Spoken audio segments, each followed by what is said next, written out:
It's Gab and Dad again. Back again. Back again. Gab and Dad. No, Dad. no substitutes. No absences. No substitutes accepted. No grandchildren trying to fill my shoes. But me. Never. Dad. Dad. Yay! Dad. Dad's Gab back. Dad. We're back. And we're back. We're back. In Toronto, and back at the Toronto International Film Festival. Yes, that's the true. The big film event in our town every year. Second biggest film festival in the world, after Cannes. If not the biggest now. Well, yeah, after Maybe Cannes. the biggest. So the movie we got to see, Cheers. for better or for worse, well, he's drinking, so I'll tell you something. We saw The Equalizer, the premiere of The Equalizer, the Denzel Washington. That's what we saw. Directed by Antoine Fuqua, a remake of the series from the 80s, the late 80s, right. The Equalizer. It was a British series, right? Well, no, it was an American series, but The Equalizer was British. I knew it was a British dapper gent in suits and in a Jaguar, a bit different from the Denzel Washington version. He's gritty. It's the mean streets of Boston this time, right. And it's the mean Russian mafia the Russian mafia. You may thought he'd been dealt with in Eastern Passage. Was that Eastern Promises? Or some one of those other films, but many others. No, they're back. Still around with their tattoos. Like Dad, they're back. Yeah, they're back. With his they're tattoos. Still around with their tattoos, their beards, and their submachine guns. And their bad accents. So yeah, he basically gets involved with the Russian mafia because of befriending this prostitute who's under their. You have to make clear that the character he plays once. Well, it's not quite clear what he did. Once worked for the CIA or something, and he was a master kind of killer. Yeah, like a black ops, like a black operative kind of guy. But he gave it up. A fake death was staged. Yeah. And he tried to become a normal person working at a Home Depot. Yeah, he's working like at a Home Depot. Very bare bones apartment.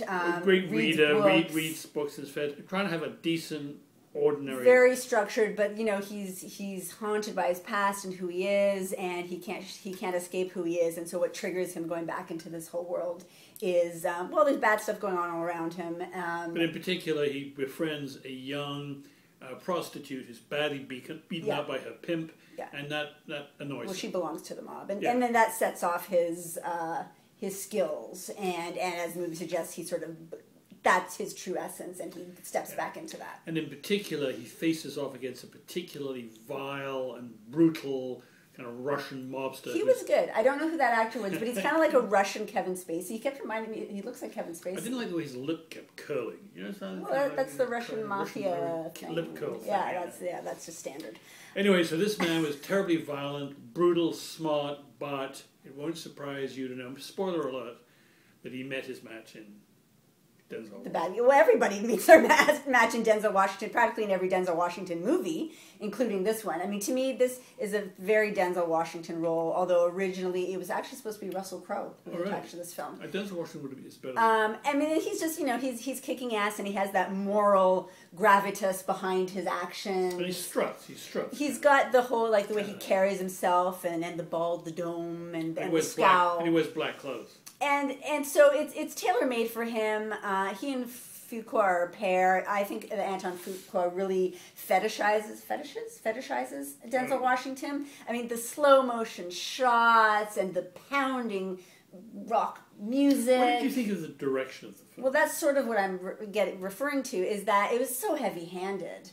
And Denzel Washington isn't a subtle actor. So you put the direction in with Denzel's performance and the whole plot to begin with, and this is a very heavy-handed film. Yes, it is. It is in every way. It is. It sort of goes out of its way to be obvious. Can you go out of it? You don't have to go out of your way if something's obvious, do you? Well, this film goes out of it overcompensates. Yeah, it goes out.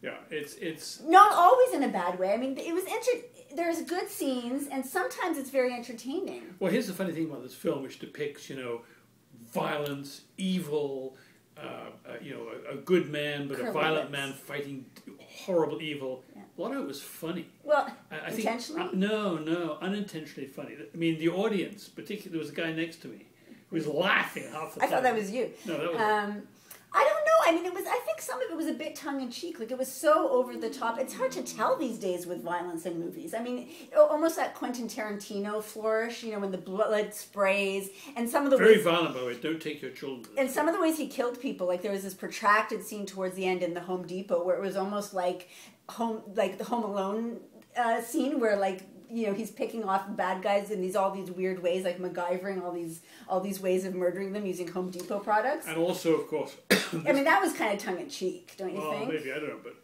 I can't quite. I wonder if Home Depot paid for product placement. It wasn't called Home Depot. It was called Home Mart. Yeah, but it's pretty clearly Home Depot. Also, by the way, this film, like almost every film I ever see, way too long. Yeah. Way too long. That last scene was way too the film is, over 2 hours, 2 hours, 10 minutes maybe, and they could chop half an hour out of it, and you wouldn't miss it. There's 2 or 3 totally irrelevant subplots that contribute nothing, except dragging the film down, delaying it.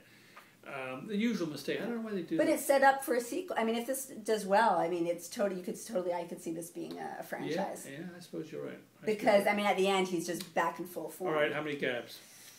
It's hard because there were those entertaining moments. But how many times did I look at my watch? Do you notice? I noticed at least once. Yeah. That's the key. If I start looking at my watch, And this was in IMAX, and we were sitting pretty close to the front. So if you're looking at your watch, there's something amiss. I think I can only give it about 3 1/4 Gabs. I'd go with 3 1/4 too. It's entertaining as a it's a rental movie. Definitely a rental. This has some rental sample. Go from the IMAX screen to your 52-inch flat screen TV. Yeah, it's an odd film festival film, but there you go. Film festivals have their oddities, but I'm happy to see it. Very happy you're back. You're the Equalizer of Gab Dad. I'm the Equalizer, and I will be back. And he'll be back for the sequel. Thanks for watching. Thank you. Bye.